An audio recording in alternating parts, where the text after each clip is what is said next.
Mesdames, Messieurs, bien le bonjour et bienvenue au tribunal de l'actualité. Dernière convocation pour cette semaine. Entre approbation et condamnation, confirmation, vérité, dénégation, nous portons notre jugement sur l'actualité. À cette émission, bienvenue à tous et à toutes. Pierre Calam nous apprend ceci. Le premier objectif de la gouvernance est d'apprendre à vivre ensemble, à gérer pacifiquement la maison commune, d'y assurer les conditions de la survie, de la paix et de l'épanouissement et de l'équilibre entre l'humanité et la biosphère. Bonne méditation en cette journée du 22 janvier 2021. Bienvenue au tribunal de l'actualité. Lukman Sanfo est mon nom. Je préside donc cet instant du jugement de l'actualité avec la complicité de juge au siège, Geoffroy Vaha Benabougma. Bonjour à tous les deux. Bonjour Président, bonjour juge Vaha, bonjour Madame, Messieurs. Bonjour juge Bougma, bonjour Président, bonjour auditeurs et téléspectateurs. Merci également à toute l'équipe de réalisation de cette émission, à la radio WattFM, également à la Télé Truy TV. Et merci à vous qui nous suivez du lundi au vendredi à partir de 8h pour les versions directes. Sans oublier que les versions rediffusées à la télé, c'est 21h30 temps universel, 22h temps universel également à travers votre radio WattFM. Sans oublier les différentes plateformes, à savoir notre chaîne YouTube également. Vous pouvez nous suivre en direct désormais sur la plateforme Facebook de WattFM et Truy TV. Alors, comme vous le savez, le Burkina Faso traverse depuis quelques années des crises multiformes, marquées donc entre autres par le terrorisme, les tensions intercommunautaires et une situation qui est donc fragilisée. Le légendaire bien vivre ensemble entre les différentes composantes de la nation est une situation douloureuse et bien déplorable qui, malheureusement, fait face à la volonté et à l'engagement de certains Burkinabés. Entre autres, nous avons depuis quelque temps constaté des actions d'une structure dénommée Coalition GAM pour la paix et la cohésion sociale. Et ce matin, nous avons souhaité entendre donc cette coalition sur les actions qu'elle mène au profit donc de vivre ensemble au Burkina Faso. Et pour en parler, nous recevons Monsieur Sebogo Sidibé. Bonjour. Bonjour Président, bonjour les juges au siège. Bonjour. Vous êtes membre de la coalition GAM pour la paix et la cohésion sociale. Merci d'être passé devant notre tribunal pour nous entretenir. Mesdames, Messieurs, voici la première partie, les avant-propos avec le juge au siège.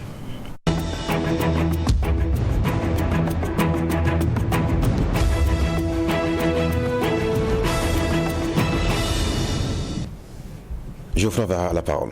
Oui, merci Président. Mon avant-propos va concerner une évaluation qui est donnée comme ça chaque année par une structure qui est basée aux États-Unis, qui évalue un peu les potentialités militaires et l'efficacité notamment de différentes armées. Il y a plusieurs pays qui sont comme ça classés, 138 pays à travers le monde. Et puis pour ce qui est du continent, il y a 35 pays qui sont classés. Et il s'agit donc de ce classement-là, celui des Global Firepower Index, qui sort donc chaque année. Et comme il est de coutume, il y a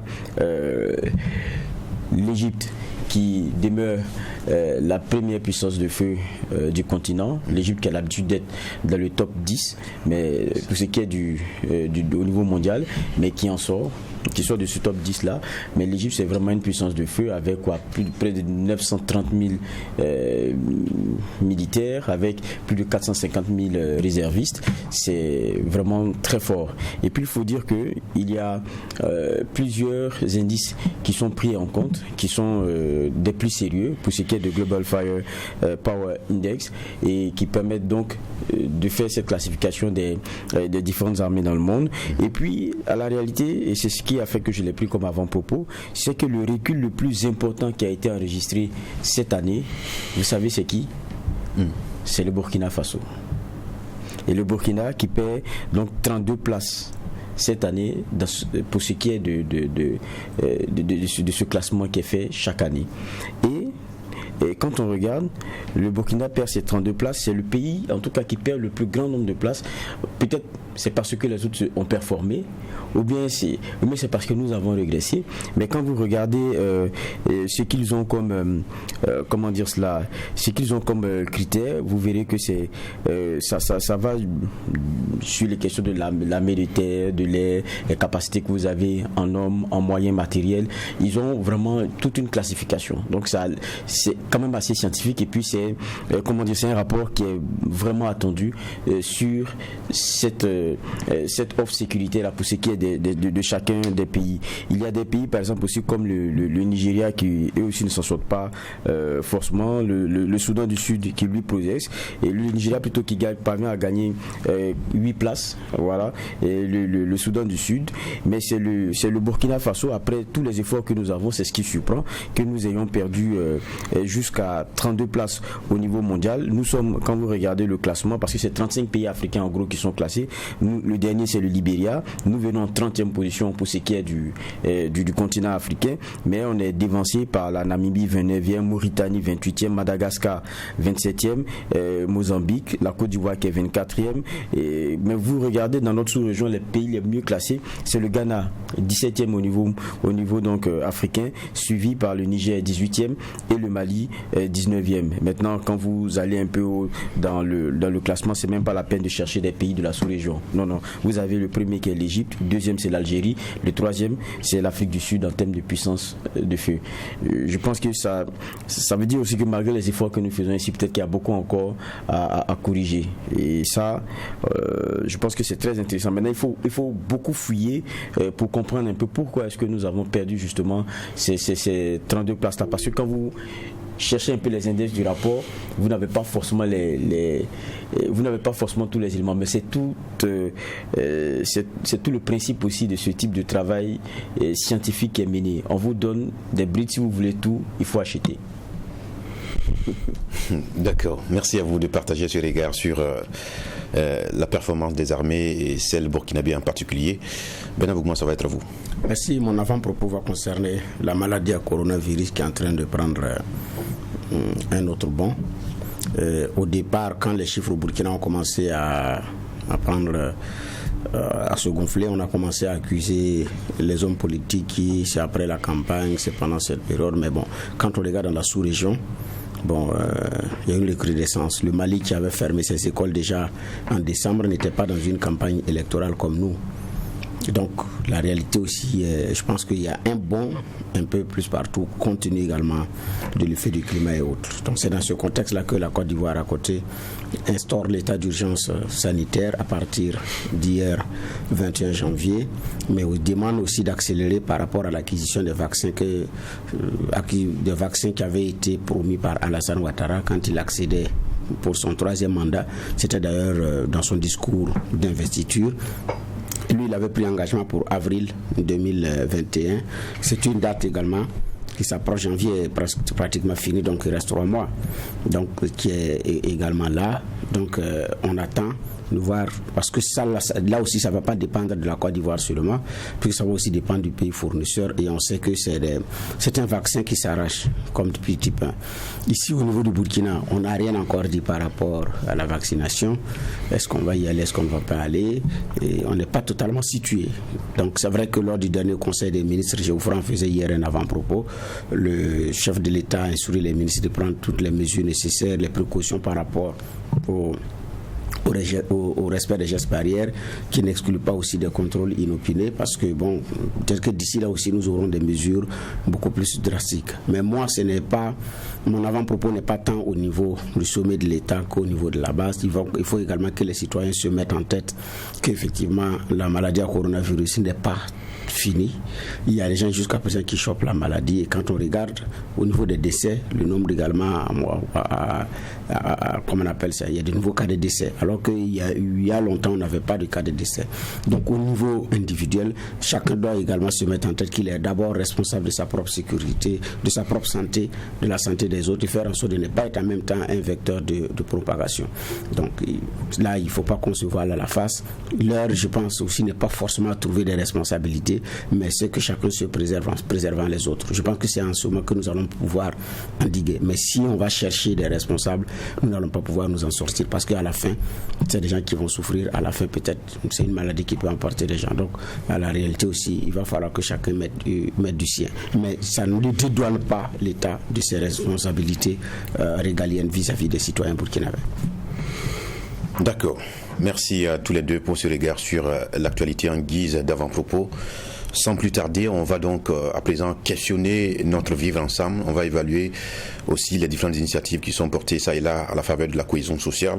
Et parmi ces initiatives, il y a celle de la coalition Jam pour la paix et la cohésion sociale, qui depuis en tout cas se fait remarquer sur le plan régional, on va dire comme ça, au niveau du Burkina Faso, à travers une caravane que nous avons pu constater. On va évaluer l'impact et la pertinence de ces initiatives. Et ce matin, cette structure est représentée par M. Sebogo Sidembe, encore une fois bienvenue, membre donc de cette coalition. Bienvenue au tribunal de l'actualité encore une fois. Merci, Président. Avant d'aborder le sujet et en tout cas les actions portées par votre coalition, il y a cette information en tout cas nous avons depuis ce matin la confirmation par l'évêque de Banfora du corps sans vie retrouvé de l'abbé Rodrigue Sanon, et qui a été retrouvé donc aux alentours des environs de Banfora, avec une vingtaine de kilomètres de cette localité-là. En tant qu'homme travaillant pour les questions de paix et de cohésion sociale, quelle réaction vous faites a priori déjà d'une telle information? Ok, merci beaucoup, Président. Merci les juges au siège. Effectivement, nous avons constaté, comme vous tous, effectivement, que le corps de l'abbé Sanon est retrouvé sans vie hier matin.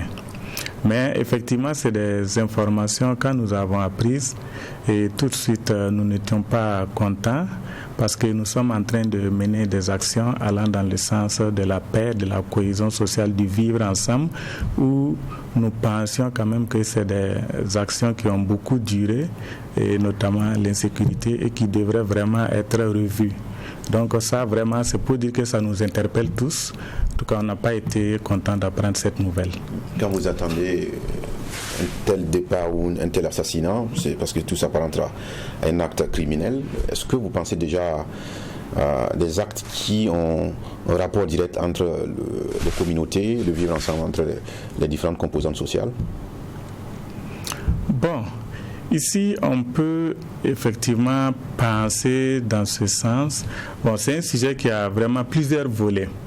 Voilà, on peut penser que c'est des actions, c'est des actes qui sont en rapport avec le mal vivre ensemble des communautés entre elles.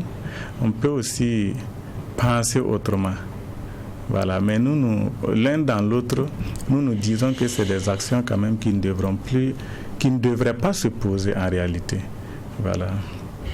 Alors, coalition Jam pour la paix, c'est quoi exactement pour ceux qui n'ont pas pu suivre en tout cas votre dynamique depuis un bout de temps? Qui sont ces personnes qui conduisent donc cette initiative-là et qu'est-ce qu'on peut comprendre en termes de présentation? D'accord. Merci beaucoup, Président. Jam d'abord, ça veut dire la paix. Donc, ça veut dire la coalition Jam. En langue fulfulde. En langue fulfulde, ça veut dire la paix. Donc, ça veut dire la coalition Jam, c'est un regroupement d'associations et de leaders d'opinion qui, dans leur unicité d'action, cherchent effectivement le retour de la paix dans le Burkina Faso, parce que nous ne sommes pas sans savoir que depuis un bon bout de temps, le pays traverse une crise sécuritaire sans précédent qui vraiment mène à rude épreuve le vivre ensemble. Et partant de là même qui débouche même à une stigmatisation des communautés. Donc c'est vraiment dans ce sens-là que cette initiative est née, regroupant plusieurs associations et des leaders d'opinion dans la quête effectivement du retour de la paix dans notre pays. Voilà. Est-ce que ce n'est pas une initiative de trop? Parce que vous parlez d'une structure qui regroupe plusieurs personnalités. On a déjà une formule pareille. Je peux parler de l'appel de Maniga. Il y a aussi la coalition contre l'impunité et la stigmatisation des communautés qui font des initiatives de la sorte. Pourquoi n'en va pas adhérer à la dynamique qui est déjà enclenchée plutôt que de prendre une autre aile et de prêcher aussi de son côté? Non, je ne pense pas que ce soit une initiative de trop, mais par contre, je me dis que c'est une initiative complémentaire qui vient renforcer déjà les actions ou du moins compléter les actions des autres initiatives. Et peut-être qu'à un certain moment, on pourra les fédérer. Parce que ici, les missions, nous avons une mission bien précise, par exemple. Ça veut dire que nous partons sur le terrain, à la rencontre des populations. Et la mission ici qui nous est conseillée, c'est que nous nous sommes donnés, c'est quoi? Ça veut dire que c'est de regrouper, d'abord visiter les zones en proie aux sécurités, à l'insécurité, et regrouper les ressortissants de ces zones-là. Ça veut dire qu'il y a jusqu'à 4 à 5 catégories de personnes que nous regroupons: les leaders coutumiers, les leaders religieux, et les groupes, les associations, les groupes d'autodéfense, les groupes socio-professionnels que nous regroupons, et nous prêchons vraiment le vivre ensemble. Nous passons des messages forts, nous faisons des forats au cours desquels nous passons des messages forts sur la paix et le vivre ensemble. Et partant de là, après il y a des communications. Et après ces communications, par exemple, nous menons des ateliers de travaux où c'est des réflexions qui sont sorties de là-bas. L'objectif ici, c'est quoi? C'est qu'il y ait des solutions endogènes qui puissent venir des Burkinabés eux-mêmes. Ça veut dire, au lieu de s'asseoir et de décider, par exemple, à leur place, pourquoi ne pas aller vers eux pour les écouter? Peut-être qu'ils ont certaines informations et ce sur quoi eux, ils pensent que l'État aurait pu, par exemple, ou la population de façon générale aurait pu, par exemple, s'attarder pour vraiment le retour de la paix, par exemple. Donc, voilà pourquoi nous, c'est beaucoup plus le terrain. Nous faisons une action beaucoup plus le terrain. Et comme je l'ai dit, et quand nous y partons, par exemple, à l'issue des ateliers, les gens sont libres. On pose des questions sur surtout les germes de l'insécurité, puisque bon, vous voyez, les zones sont un peu, les germes peuvent ne pas être exactement les mêmes. Quand bien même qu'il y a des aspects qui se regroupent, il peut y avoir souvent certaines spécificités en fonction des localités. Mais encore faut-il qu'on parte là-bas pour pouvoir mieux écouter. Et après ça, maintenant, il y a des déclarations que nous faisons. Après les avoir écoutés, après avoir pris notre tout, on fait une déclaration où ces gens-là, tous ces participants se reconnaissent. Voilà. D'accord. Benabou, moi je vous passe la parole. Oui, quand il dit que c'est le terrain concrètement, qu'est-ce que vous faites sur le terrain? Parce que là, je n'ai pas bien compris ce que vous faites réellement. Ok, merci beaucoup. Je reviens sur l'action du terrain.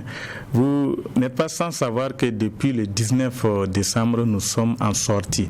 Ça veut dire que nous visitons des villes. Moi, je ne savais pas. Ah, ok. Donc, parce que vous dites que vous ne le savez pas. Ah, ok. Vous savez, non, je préfère le dire. Ok, très bien. Donc, je recommence même sur la jeunesse. Ça veut dire que depuis le 19, et nous avons commencé notre caravane. Et le 19 décembre 2020.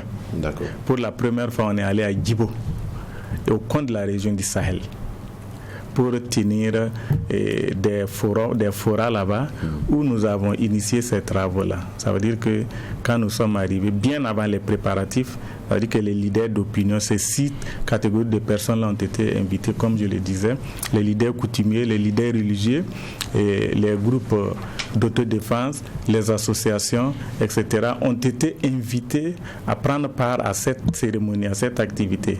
Et quand nous y sommes arrivés, il y a eu des communications sur la paix et le bien vivre ensemble. Donc il y a eu des communications. Et après ces communications, ça c'est la première phase du travail.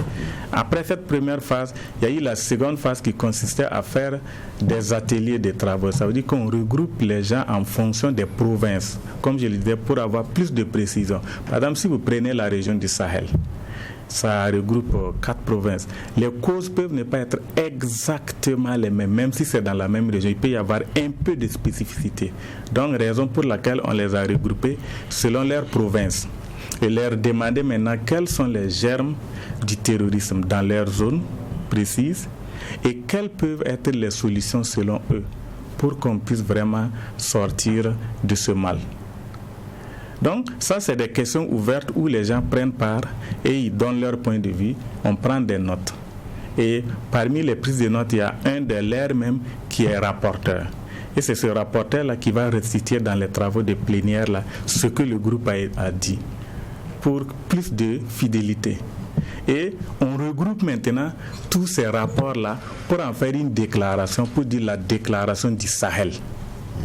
Donc ça veut dire que ça ne vient pas en réalité de nous, mais ça vient de la population locale qui y vit, qui fait ces suggestions, ces propositions et autres. Donc voilà pourquoi j'ai dit le terrain. Après l'étape par exemple de Djibo, nous avons été à Fada. Après l'étape de Fada, nous avons été à Ouayouguia. Après l'étape de Ouayouguia, nous avons été à Dédougou. Après l'étape de Dédougou, nous avons été à Kaya. Et après l'étape de Kaya, aujourd'hui même après cette émission, nous nous apprêtons pour aller par exemple à Bobo. Donc voilà pourquoi j'ai dit c'est beaucoup plus le terrain où nous partons à la rencontre de ces forces-là, vives là, pour avoir plus de précision, plus d'informations, pour en faire un document et transmettre à qui de droit. Merci. D'accord. Donc maintenant, après toute cette étape-là, vous transmettez à qui? La déclaration du Sahel, par exemple, c'est qui reçoit ça?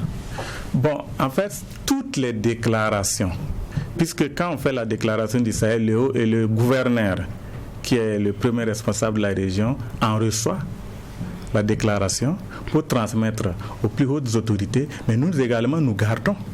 Donc, dans chaque localité donnée, ça veut dire que le premier responsable, l'autorité habilitée reçoit la déclaration. Nous également, nous en gardons pour en faire un compilement de déclaration.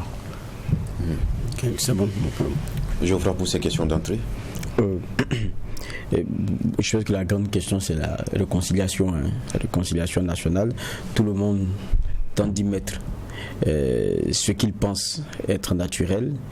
Vous, la démarche aujourd'hui, c'est vrai, vous avez expliqué la question de venir par la base et tout, mais pour beaucoup, la question de réconciliation nationale doit se conjuguer avec quelque chose d'essentiel, c'est la justice. Étant entendu que lorsqu'on parle de cette question de réconciliation-là, ça va avec l'acceptation, ça va avec le pardon, mais derrière, il y a aussi deux principes qui sont essentiels. C'est permettre aux victimes de s'exprimer et aux bourreaux, si on peut les appeler comme ça, de reconnaître leurs faits, de reconnaître ce qu'ils ont posé comme acte. Est-ce que lorsque vous faites vos tournées, lorsque vous en arrivez à vos déclarations, on est à cette étape-là, où il y a des gens qui reconnaissent ce qu'ils ont fait, et il y en a qui arrivent à sortir ce qu'ils ont gardé pendant longtemps. Parce que c'est le principe d'abord de la réconciliation. Sinon, on est dans du vernis, on est dans de l'apparence, on est dans la tromperie. Qu'est-ce que ça donne à la fin, vos déclarations? C'est ce qui ressort? Bon, merci Gise et Geoffroy. En fait, ici, ça veut dire que c'est quand j'écoute votre préoccupation, c'est un peu dans cette même dynamique que nous partions. Ça veut dire que votre préoccupation n'a pas sa raison d'être, surtout dans l'activité que nous menons. Voilà.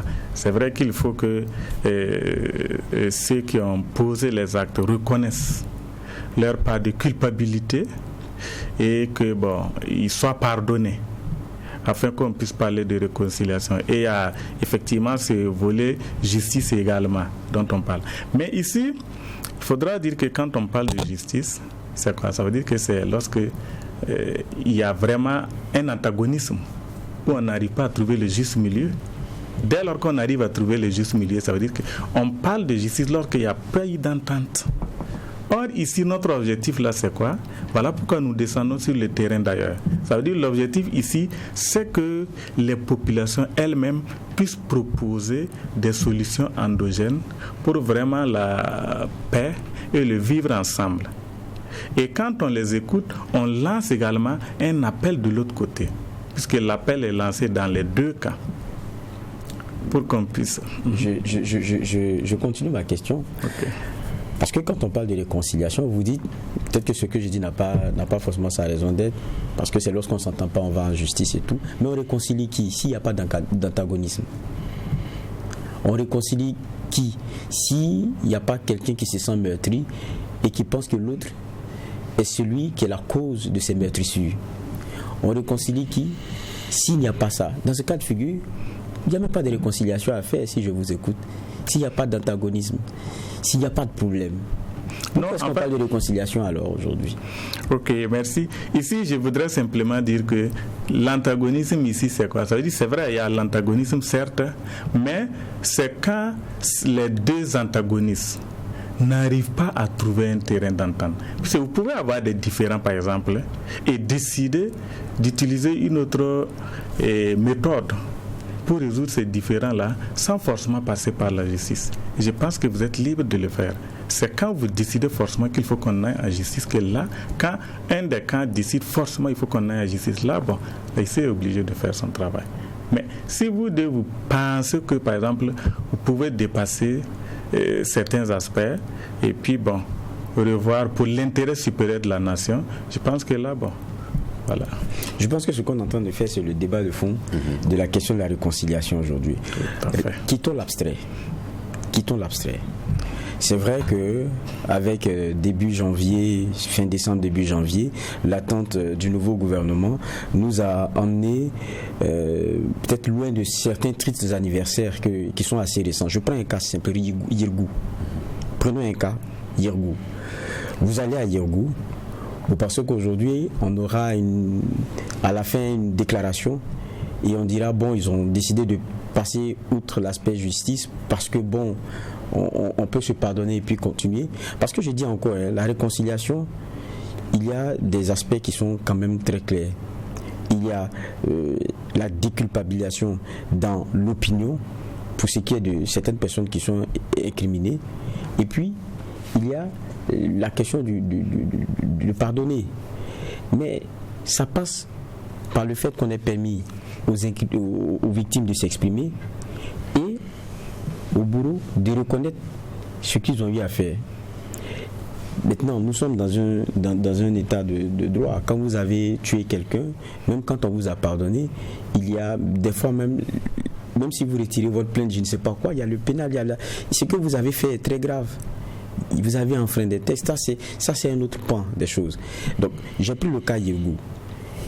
Est-ce que votre approche de la réconciliation, votre approche là n'est pas, on n'est pas trop dans la théorie? Parce que c'est les cas patents qu'on a quand on veut parler de réconciliation. Je dis, si vous partez à Yirgou, je ne sais pas comment vous allez fonctionner. Ok, nous ne pensons pas que nous soyons dans la théorie, mais plutôt dans la pratique. Il y a, comme je le disais, il y a plusieurs aspects et nous sommes donné un chemin. D'accord. Pour pouvoir fonctionner. Et c'est dans cette logique, par exemple, que nous évoluons. Vous avez effectivement parlé le cas d'autres associations, l'appel de Manega. Non, ça, j'en ai pas parlé. Ok, merci. Également, le CISC qui a été évoqué ici. Ça veut dire que les chemins, les feuilles de route là, ça veut dire qu'il y a un élément en commun. Mais en plus de ces éléments en commun, là, il y a un peu de spécificité. Donc, c'est l'élément fédérateur là que nous, par exemple, nous avons choisi. La recherche, par exemple, de la paix et de la cohésion sociale. Et les moyens que nous nous sommes donnés pour pouvoir atteindre cela, c'est quoi? Ça veut dire qu'il faut appeler d'abord les deux camps. Faire en sorte que les deux camps puissent dialoguer. Ça, c'est vraiment l'objectif principal. Et deuxièmement, maintenant, les objectifs spécifiques, là, faire en sorte que, à l'issue de ce dialogue-là, des solutions concrètes sortent. Ensuite, lancer des appels, savoir à l'endroit des autres camps-là, l'autre camp, par exemple, qu'ils sachent que la prise des armes n'est pas la solution à leurs problèmes. Ils doivent déposer les armes et revenir à la table de dialogue pour qu'on sache que le Burkina Faso nous appartient tous, on est indivisible. Par exemple, quand nous nous donnons ce chemin pour atteindre nos objectifs, bon, les questions de justice et autres peuvent en être une solution, par exemple, pour la réconciliation. Mais vous conviendrez avec moi que, bon, quand ça ne figure pas, par exemple, dans votre agenda, vous ne pouvez pas très bien aborder cela. Peut-être, les phénomènes étant dynamiques, pourra peut-être revoir ça après. Ça peut peut-être faire partie de notre agenda tôt ou tard. Mais pour le moment, ça ne fait pas partie de notre agenda. Sa question est de savoir, je vais préciser peut-être votre question pour vous. Je vais y aller parce que quand je vous écoute, moi j'ai pris le cas Yirgou. Oui. Fait asseoir les protagonistes autour d'une même table. Et puis, la justice, ça c'est quelque chose que vous mettez à côté. Mais quand je regarde, aujourd'hui, Yirgou, vous pensez que vous pouvez faire asseoir ceux qui sont dans les camps là avec ce qu'ils pensent être leur bourreau d'hier. Aujourd'hui, le discours c'est comment ils vivent maintenant, et puis ceux qu'ils ont vu rentrer avec des machettes, découper leurs frères et machin, pourquoi est-ce qu'ils ne sont pas punis? Pourquoi ils ne sont pas arrêtés? C'est des questions comme ça que les gens se posent. Quand on va aborder la question de la réconciliation, ça sera sur des faits aussi clairs. C'est pour ça, pour certains aujourd'hui, réconciliation, oui, mais ça vient après vérité, justice. Vous, quand je vous écoute, on a l'impression que la question des réconciliations peut se faire même... c'est-à-dire on peut commencer dès maintenant, alors que sur le plan de la justice, il y a que les victimes estiment que ça n'avance pas, mais on va les emmener devant les personnes qu'elles pensent être leur bourreau, et puis on va discuter, on va s'entendre, il n'y a pas de problème. Pour le bien du Burkina, j'ai pardonné, il n'y a pas de problème. Parce qu'il y a une citation qui me plaît bien, c'est celle de, il s'appelle, comment ça va me venir, c'est Alain, voilà, il s'appelle Alain le Sage. Voilà. Alain le Sage, il disait dans Le Diable boiteux, on nous réconcilia, nous nous embrassâmes, et depuis, nous sommes les ennemis mortels. Donc il ne faudrait pas que ça soit de la cosmétique. Certainement que vous n'êtes pas arrivé à mieux me comprendre, ou bien je ne suis pas arrivé à mieux me faire comprendre. Allons-y, on est là pour ça. On est là pour se comprendre. Oui. D'accord. Ça veut dire que quand des solutions viennent des populations concernées, ça veut dire que si la question de la justice fait partie de leurs recommandations, en quoi est-ce que nous, par exemple, nous n'allons pas intégrer cela? Ok. En fait, c'est aussi simple que ça. Ça veut dire que nous ne partons pas dans cette caravane-là pour dire nous avons des solutions à vous proposer. Vous êtes dans la posture de diagnostic d'abord. Très bien. Bon, en fait, nous sommes dans la posture de diagnostic et de quête de solutions. Mais l'objectif, c'est quoi? C'est que cette solution-là vienne des populations endogènes. Est-ce qu'on se comprend? Ça veut dire que vous partez, vous les écoutez. Ils feront des recommandations. Certainement, ceux qui prendront part massivement et qui pourront s'exprimer là, c'est les victimes. Maintenant, quand les victimes diront voilà, nous notons. Je ne sais pas si je me fais comprendre. C'est aussi simple que ça, quoi. Nous notons et voilà, à l'issue de cela, on fait une déclaration. Par exemple, il y a des recommandations qui sortent, vous ne pouvez pas imaginer. Il y a certains qui sortent des recommandations qui partent même attaquer certains niveaux même. Mais tout ça, on note. Okay. Voilà, ça veut dire que nous sommes neutres en la matière, mais faire en sorte que la paix, la cohésion sociale, le vivre ensemble reviennent. Est-ce que pendant vos sorties là, vous avez déjà rencontré des gens qui ont pris les armes dans le lot des participants et qui ont confessé, dit des choses? Non. Puisque vous dites que vous faites asseoir les deux camps, moi je voudrais savoir c'est quel camp et quel camp. Mais les deux camps, c'est les deux protagonistes. Oui, mais les deux protagonistes, ils sont identifiés par qui? Ou bien se réclament de qui? Ok, merci pour cette question. Ça veut dire qu'on n'arrive pas à mieux se comprendre, mais on va se comprendre. En fait, ici, l'objectif, c'est quoi? D'abord, j'ai déroulé les objectifs. Et je pense que c'est là-bas où je ne me suis pas fait bien comprendre. L'objectif, d'abord, c'est de regrouper les populations. Vous savez que ces gens sont inféodés à la population en réalité. Donc, quand on les regroupe, on les écoute. Mais ils ne se sont pas affichés, mais quand ils prennent la parole, vous devinez ou quoi? On suppose que, par exemple, puisqu'ils sont inféodés à la population, voilà, quand on regroupe les populations des parties victimes là, en proie à l'insécurité, ça veut dire nous on parle du fait que bon, ils peuvent être là-bas, mais voilà, quand on les regroupe, on écoute, on pose les questions et puis ils répondent. Et c'est les mêmes questions dont je disais tantôt qui sortent à tous les niveaux concernant les germes, les solutions, les recommandations et autres. Quand ils vont poser des solutions, nous notons.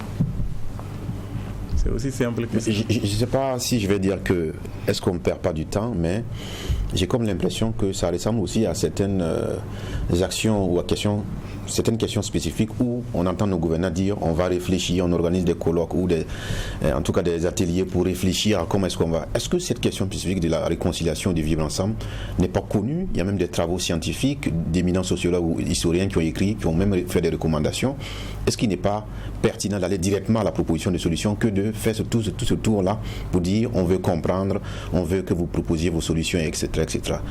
Est-ce qu'on ne perd pas de temps parce que ça fait plus de 5 ans déjà que le tissu social s'est déchiré? On se demande à quand véritablement la solution appliquée à cette question de paix. Bon, vous pensez que déjà l'un des paris que nous avons pu réussir, par exemple, le fait de regrouper les gens pour les amener à réfléchir autour de l'insécurité, nous pensons que c'est un pari que nous avons déjà réussi. Bon, dire par exemple qu'on perd du temps, nous ne pensons pas qu'on perd du temps.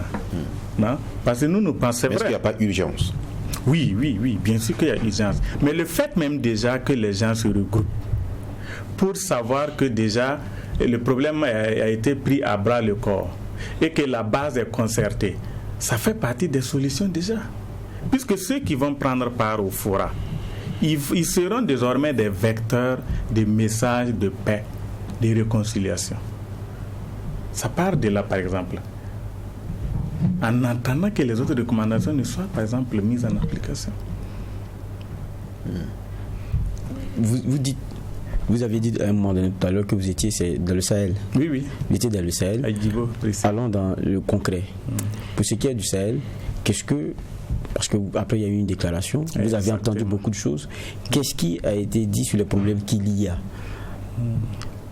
On a mené un ministère plein pour ce qui est de la réconciliation. Exactement. Donc, vous êtes déjà allé, vous avez écouté. Qu'est-ce qui ressort des problèmes qu'on pense au Sahel? Et pour les questions de réconciliation, qu'est-ce qui pourrait être prioritaire? Qu'est-ce qui devrait être fait? Allons sur un cas concret. Prioritairement, ça veut dire qu'il faut le désarmement, par exemple, de ceux qui ont pris les armes. Il faut qu'il y ait le désarmement. Ça, c'est un aspect prioritaire. Ça veut dire que l'arme ne saurait être la résolution d'un conflit, quel qu'il en soit. Mais c'est de désarmement de qui? Parce qu'aujourd'hui, il y a, même au sein des populations, la question de l'offre participative de sécurité qui a fait que même vous avez des groupements qui se sont armés au nom de sécuriser leur sol. Il y a ceux aussi dont l'identité même de l'arme et de la personne n'est pas forcément connue, parce qu'après on dit individus non identifiés. Ils sont venus, ils ont tapé, ils sont partis. Je ne sais pas si c'est celui-là aussi qu'il faut désarmer. Vous parlez de quoi? Bon, l'un dans l'autre, ça veut dire la solution. L'urgence ici, c'est que les deux camps se désarment. Mais premièrement, c'est un processus. Premièrement, il faut que ceux qui ont pris les armes, là, les individus, les hommes armés non identifiés, là, puissent se désarmer d'abord et l'autre camp vienne. Là, quand je vous écoute, je souris un peu parce que quand vous parlez de non identifiés, ils vont se désarmer. Vous allez les voir où même pour en parler avec eux. Mais n'oubliez pas que c'est des termes qu'on a attribués, mais quand il y a eu des ripostes sur le terrain, qu'est-ce qui a été dit? Des Burkinabés qui attaquent des Burkinabés. Ça veut dire qu'ils sont inféodés à la population en réalité. C'est ça. Et tout ce que nous faisons, tout ce que nous disons, ils ont l'information. Quand on fait des appels, voilà, peut-être que parmi eux, il y en a qui veulent revenir, mais qui ne savent pas quel peut être leur sort. Donc il y a tout ça. Donc, par exemple, les recommandations, il faut que l'État aussi tende la main à ces gens-là. Ça fait partie des recommandations qui sont sorties. Et le temps de la main, expliquez-nous. Oui. Parce que soyez plus précis dans tout ce que vous avez entendu là-bas. Parce que c'est le plus important, c'est pour ça qu'on est là. Quand on dit tendre la main, c'est quoi? Ça veut dire que, il y en a par exemple qui sont partis et qui ont pris les armes contre les autres Burkinabés. Mais à un certain moment, ils se sont rendus compte qu'ils ont été déroutés. Eux-mêmes, ils se cherchent là-bas. Ils regrettent les actions qu'ils ont eu à poser. Maintenant, ils cherchent, ils veulent revenir. Mais quel sera leur sort, le sort qui leur sera réservé une fois, par exemple, qu'ils déposent les armes comme ça et puis ils viennent, ils se rendent. Vous en avez rencontré? On en a appris. Rencontré ou appris? Appris. Ah bon, vous n'avez pas pu discuter avec eux? Oui, on en a appris. D'accord. Oui. Moi-même, avant cette question de solution, je veux savoir que révèle le diagnostic social que vous avez fait. Quel est le mal qui est décelé? Est-ce que c'est un malaise profond de haine naturelle entre des communautés qui ne veulent pas se voir, ou bien c'est un problème conjoncturel qui peut être résolu justement après quelques actions à entreprendre? En fait, ici, c'est surtout la deuxième phase. C'est un problème conjoncturel qui peut être résolu. Voilà. Ce n'est pas... Les communautés n'ont pas véritablement un problème spécifique de vivre ensemble dans cette partie du Burkina Faso. Bon, avoir un problème spécifique, c'est trop dit. Voilà, c'est vrai que le problème est là, certes, mais le problème n'y était pas là, bien avant. Puis c'est des communautés qui vivaient pendant des décennies. Donc, ça veut dire que c'est un problème qui est survenu suite à certains facteurs. Et ce sont ces facteurs-là que nous partons à la recherche. Et parmi ces facteurs, il y a beaucoup d'éléments qui ont été cités. Et nous pensons que, par exemple, si on arrive à endiguer ces éléments-là, le vivre ensemble reprendra sans souci. Bon, voilà. Vous commencez à les citer. Il y a la question du désarmement, vous le disiez. Maintenant, il y a quelles autres questions encore qui sont posées comme vous voyez, la pauvreté, par exemple, c'est les lits. Voilà, parmi les endroits que nous avons eu à sillonner, la pauvreté revient, par exemple. Le chômage revient, par exemple. L'injustice revient, par exemple.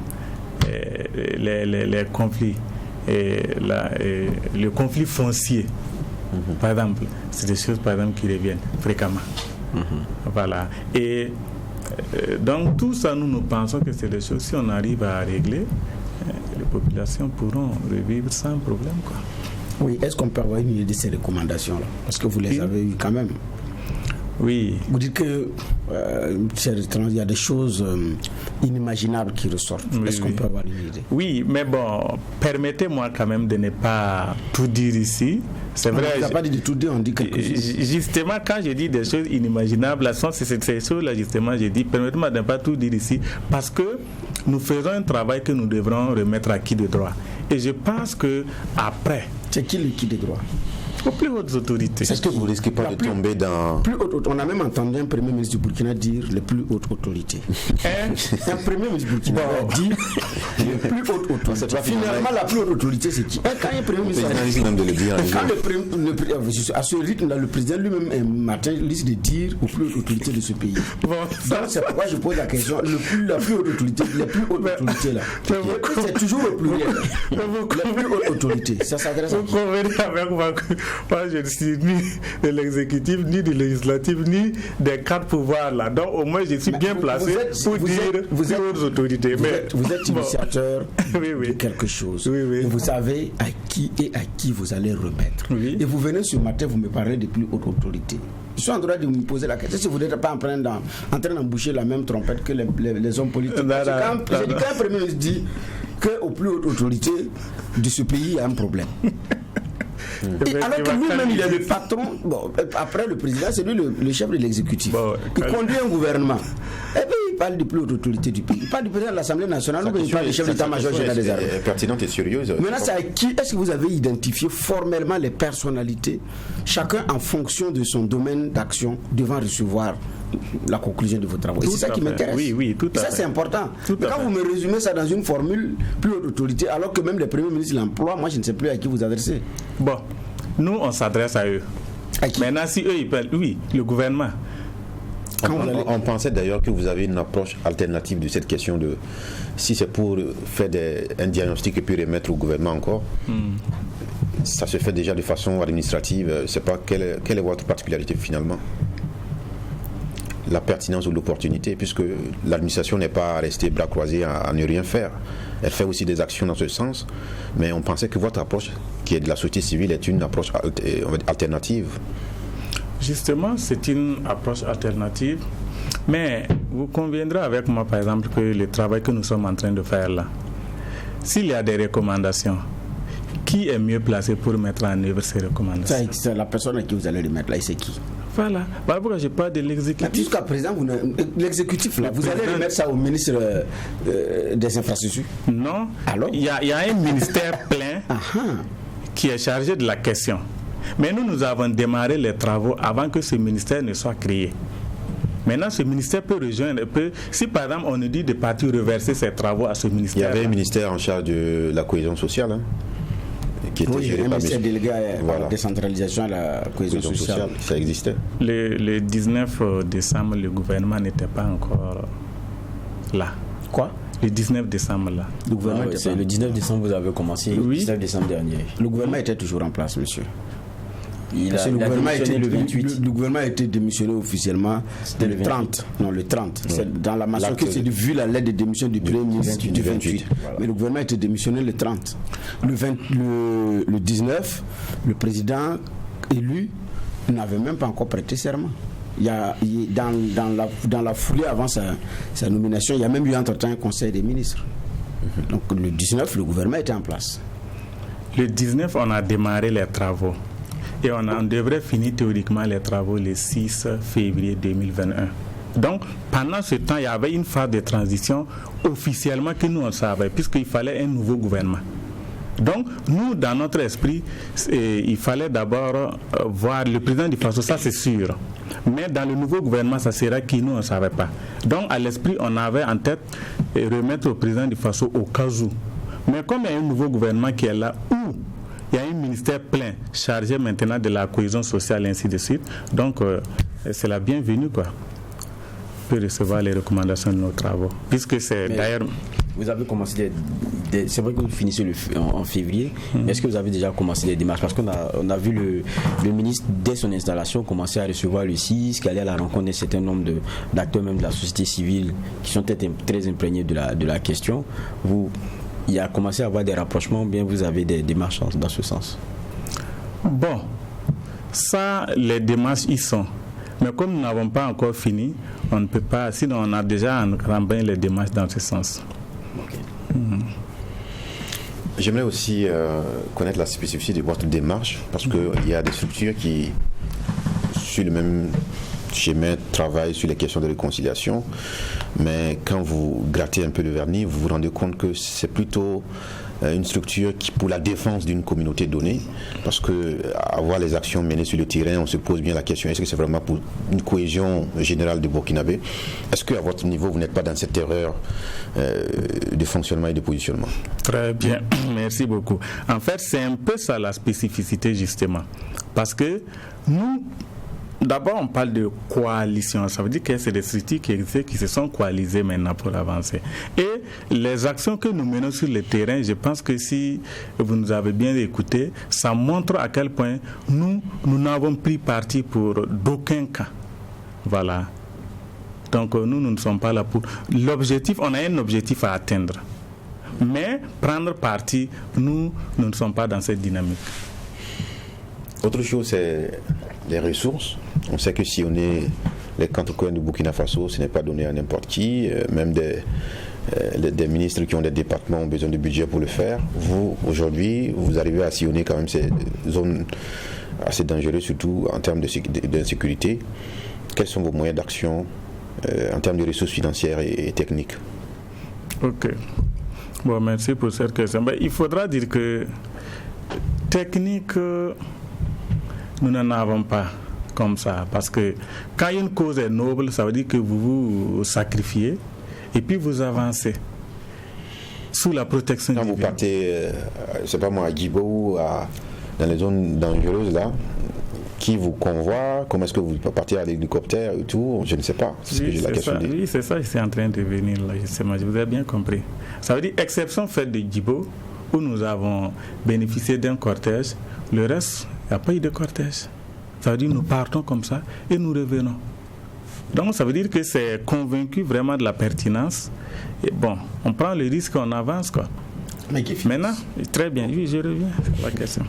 En fait, comme c'est une structure qui est vraiment, la cause étant noble, il y a des bonnes volontés qui nous accompagnent et qui nous financent. Donc, c'est tous et nul à la fois. Ça. La bonne volonté a une identité, c'est l'autre autorité en même temps qui revient. C'est qui la bonne volonté? Non. Je parle des personnes ressources, puisque quand vous regardez la composition même de la coalition, il y a des leaders d'opinion, il y a des personnes ressources, et il y a les leaders religieux, les leaders coutumiers. Ces gens sont en même temps dans la coalition. Donc, n'oubliez pas qu'il y a de ces gens-là qui ont des carnets d'adresses assez étoffés. Hein. On a des gens qui ont des carnets d'adresses assez étoffés. Nous, on sait que ça coûte. cher, ce type de campagne sillonnée, c'est pas simple. Alors que la question de réconciliation est tellement sensible que il y a tellement d'intérêt que tant qu'on ne sait pas vraiment qui vous aide à faire ça bien, on ne peut pas être si à l'aise pour se dire qu'il n'y a pas moyen de récupération, il n'y a pas moyen de pression, il n'y a pas moyen d'impacter sur ce qu'on nous présente à la fin comme étant la volonté des Burkinabés. C'est pour ça qu'on vous pose la question, il faudrait qu'on soit rassuré. On dirait que c'est vous, vos amis, qui enlevez de votre poche, ce qui me paraît un peu facile.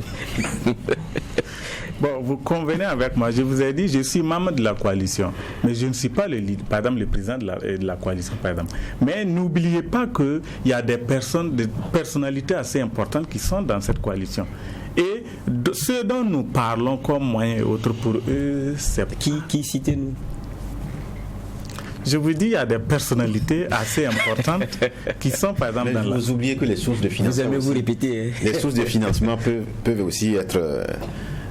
des éléments qui pourraient être... Qui permettent d'apprécier. Exactement, le succès ou l'échec de votre dynamique. Je suis entièrement d'accord avec vous, mais sur ce point, soyez-en rassurés. Voilà, il n'y a pas question de... Est-ce que les mêmes personnes qui prennent les armes ne sont pas derrière aussi pour... Justement, voilà pourquoi je dis soyez-en rassurés. On n'est pas à l'église ici, hein. On n'est pas dans une... Non, mais notre prêtre. Oui, je suis d'accord. Soyez rassurés, et puis nous on est contents, ça va, non? Oui, mais néanmoins, ce que je vous dis quand même, je ne peux pas quand même venir vous raconter ça. Ceux qui nous promettent de belles choses disent la même chose, hein. Rassurez-vous. Oui, d'accord, il nous reste 5 minutes. Comme vous voulez faire de la langue de bois, on va arrêter, on va permettre au juge de tirer un regard conclusif donc de cette action de la coalition IJAM et des chances de succès de cette action-là. Maintenant, on commence par vous. Bon, je ne sais pas que dire, mais il y a beaucoup de zones d'ombre qui ne permettent pas une certaine appréciation. Dès lors qu'on ne sait pas à qui réellement va s'adresser la conclusion des travaux. Dès lors également qu'on ne sait pas qui est derrière, qui finance, parce que du financier aussi on pourra regarder l'appréciation. Dès lors également qu'on ne maîtrise pas qui sont ces personnes, les sources et ces leaders d'opinion ou religieux qui y sont. Voilà. Peut-être on le saura, mais monsieur ne l'a pas dit sur le plateau. Donc ce qui fait que ça ne facilite pas effectivement. Mais c'est une des initiatives, de mon point de vue également, qui sont bien, parce que ça permet de sortir des choses parfois intéressantes. Même une phrase intéressante peut contribuer à changer le cours de quelque chose. Il a révélé un élément qui est très important. Et ce n'est pas la première fois aussi qu'on l'entend, que des gens qui ont pris les armes tentent de revenir, mais ne savent pas réellement à quelle sauce ils vont être mangés. Et maintenant, peut-être il y a un discours qui doit aller vers ces gens-là. Mais quel va être ce discours? Vous avez agressé la nation, vous venez répondre, ou bien, bon, quand vous revenez à la maison, venons vous accueillir à bras ouverts. Donc, il y a ces éléments-là aussi à savoir. Je dis, bon, il y a des bonnes choses qui peuvent ressortir. Tout dépendra de l'usage qui en sera fait, de l'oreille qui va être tendue, et puis bon, la qualité aussi des hommes qui vont animer ce travail. C'est ce que j'avais comme avant-propos. Pardon, j'ai dit avant-propos. Comme conclusion. Je ferai votre lecture conclusive. La question de réconciliation aujourd'hui, elle est essentielle. J'ai dit, mais le problème, c'est qu'est-ce qu'on met dedans, et surtout, quelle est la démarche et la direction qu'on veut prendre pour aboutir à un Burkina réconcilié. Ce n'est pas la première fois qu'on tente de se réconcilier. Ce n'est pas la première fois qu'on ait des grandes déclarations. Ce n'est pas la première fois qu'on ait des types d'engagement, même jusqu'au plus haut niveau. Mais si on est encore à se dire qu'il est important de se réconcilier, ça veut dire que par le passé, le mur n'a pas été si bien fait et il continue de se lézarder. Donc les offres en la matière doivent être d'abord celles qui transpirent la sincérité, celles qui transpirent la transparence, et puis celles qui donnent confiance. Sinon, en la matière et à la fin, c'est que toute contribution, elle est bonne. La leur, elle est bonne à prendre. Lorsqu'on se dit, c'est écouter, et puis venir transmettre après, qu'est-ce que les personnes auxquelles on demande de se réconcilier là pensent de la démarche pour y aller. Mais c'est bon. Mais je dis, il faut que nous on voit clair pour ne pas qu'après on vienne parler au nom des Burkinabés et on dit qu'ils ont dit des choses qu'ils n'ont pas eu à dire parce que derrière il y a eu des intérêts, il y a eu des calculs. C'est pour ça qu'on est prudent sur la question. On a un ministère plein qui vient d'être avec un ministre qui a le dossier à charge. On attend de regarder avec toutes ces initiatives là ce que ça va donner. D'accord. On va dire merci à M. Sebogo Sidimbe d'être passé, en tout cas, nous entretenir sur votre initiative. Et comme on sait, toute action qui entre donc dans la promotion de la paix est bonne à féliciter. Et nous vous encourageons pour l'initiative. On espère que vous allez rester dans la droiture, effectivement, pour ne pas vous laisser emporter par, en tout cas, un courant qui peut dérouter justement cette action noble. Merci à tous ceux qui nous ont suivis. Merci à l'équipe technique et merci à vous qui nous suivez d'ailleurs du lundi au vendredi. On vous retrouve donc lundi pour d'autres sujets d'actualité. Que la paix nous fasse la guerre, que la guerre nous fasse la paix. Au revoir.